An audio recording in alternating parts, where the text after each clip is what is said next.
안녕하세요. 삶에 대한 공감과 정보를 나누는 반짝악어입니다. 우리나라는 빠르게 초고령 사회로 넘어가는 시기에 있으며 은퇴 후 지내는 기간이 길어졌습니다. 오히려 30년간 했던 직장 생활보다 더 오랜 기간 은퇴 후의 시간을 보내야 합니다.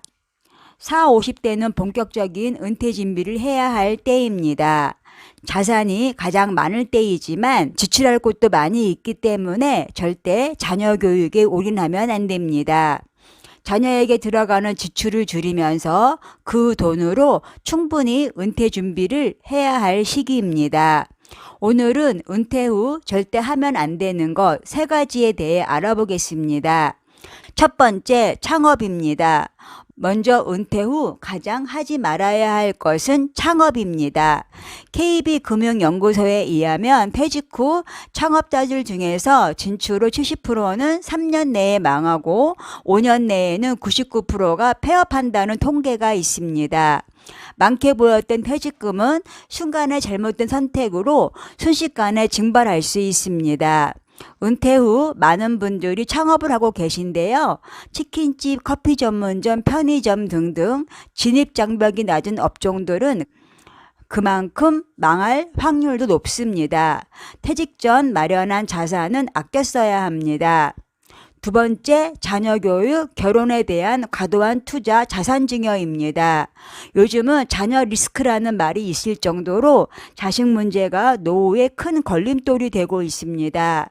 자녀 결혼도 마찬가지입니다. 부모에게 여유가 있다면 신혼집을 마련해주고 신혼자금도 지어주면 좋겠지만 아무런 노후 준비가 없이 무리하게 자녀 결혼 자금을 대서는 안 됩니다.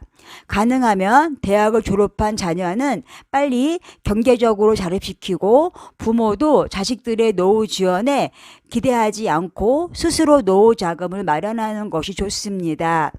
주변의 자식에게 가진 재산을 미리 증여하고 늙어서 서러운 일 겪는 많은 분들의 이야기를 듣고 있습니다. 눈에 넣어도 안 아플 자식이니 어렵게 사는 것은 못 보겠고 일이 안 풀린다면 도와주고 싶은 마음도 충분히 이해는 갑니다. 하지만 재산은 미리 증여하지 말고 죽을 때 증여하라는 말처럼 지혜롭게 행동해야 합니다. 세 번째, 투자입니다. 은퇴 후 재테크하면 주식과 부동산 투자를 생각합니다. 자산을 불릴 수 있는 방법 중 하나이지만 준비되지 않고 기준이 없는 주식과 부동산 투자는 실패를 불러옵니다. 또한 은퇴 후 투자하여 실패하면 만회하는 것이 쉽지가 않습니다. 주식과 부동산 투자를 남의 말만 듣고 또는 유행을 바라고 투자하면 100% 실패를 합니다. 투자에 대한 준비를 하고 기준을 세우려면 미리 공부를 해야 합니다. 준비되지 않은 성급한 투자는 탐욕이며 투자하지 않는 편이 낫습니다. 이상 은퇴 후 절대 하면 안 되는 3가지에 대해 알아보았습니다. 은퇴 준비에 대한 이야기가 나오면 뭘 할까? 얼마나 투자해야 하나?